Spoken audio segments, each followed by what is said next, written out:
Hey all, so I'm going to show you how to use Adobe Spark Glideshow to make a little art gallery situation. So first thing to do is go to spark.adobe.com and sign up.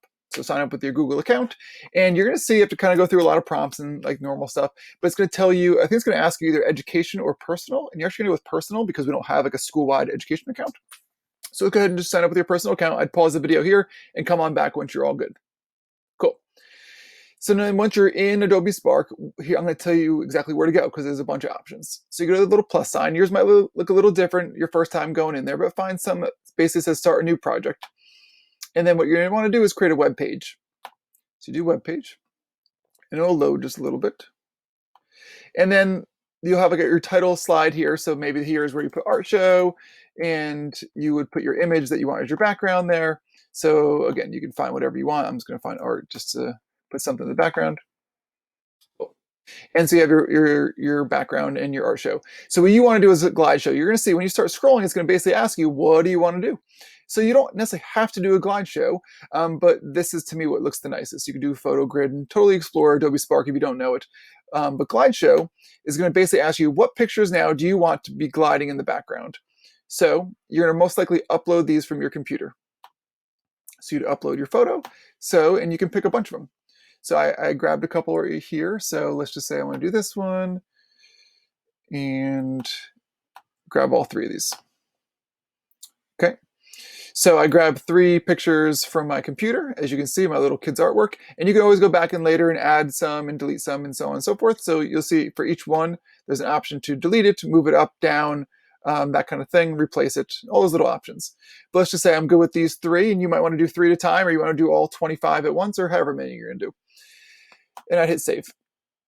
And then now it's become a glide show. But you'll notice a couple things about it. One is that you want the kids' names most likely on there. So on the left side of everything, it's basically say, what do you want to glide over your glide show?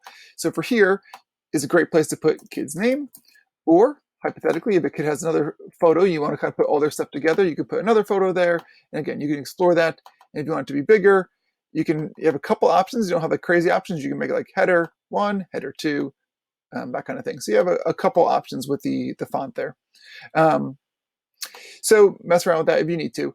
But now you'll notice a couple things here. So actually, let's not get to troubleshooting just yet. And then if you scroll down to the very bottom, it's going to say again, hey, what do you want to add now? You can do the same thing, add another glide show, and kind of do the same process over and over. Or if you're like, oh man, I did this, I don't really love this one, you could always click on it here and hit edit photos. If you hit delete, it's going to delete all 3 of these. So just be careful with that. You don't want to delete all of them.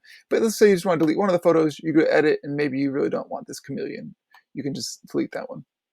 All right, now, you may be noticing, oh my goodness, like this girl's head is completely cut off. And that's true. And that is, to me, the biggest downfall of this is that it does kind of put it in a landscape mode there. So you have a couple options to fix this. So one is to change your focal point of the picture.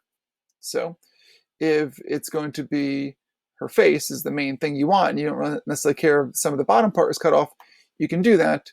And then you'll capture the part that you want. So that's option 1, is just pick the part that you want to zoom in on and you're okay being cut off. But hypothetically, if you want everything saved in there, here's another option you can do. You basically need to turn the portrait into a landscape. So the way that I think is the easiest way to do that would be to take your picture and put it into a Google slide, like so. And then from there, you can hit File and then download this slide as a PNG file. And it'll make this into a picture file, which is now like a landscape one. And let's see how this looks. I actually haven't tried this yet. So now if I go to Glideshow and I pick this new photo that I just turned into like a landscape, it has a white background, which of course you could change the background if you don't want it to be white. And I put it in. You'll notice now, again, it's a white background, but it has the whole photo in there. So that is one way to make sure that you capture the entire photo. And same thing, you could change the focal point if you still want to make sure that it really zooms in on where you want to go. But that's the option. And then that's it. And then you just kind of keep on adding stuff. But so if you don't want to do photo glideshow, you could put it in a photo grid and just put in a bunch of photos. And then when you're done, you would just share out the link.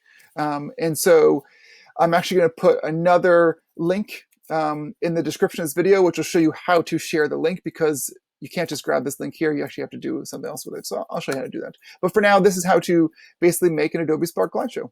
I hope this helps you.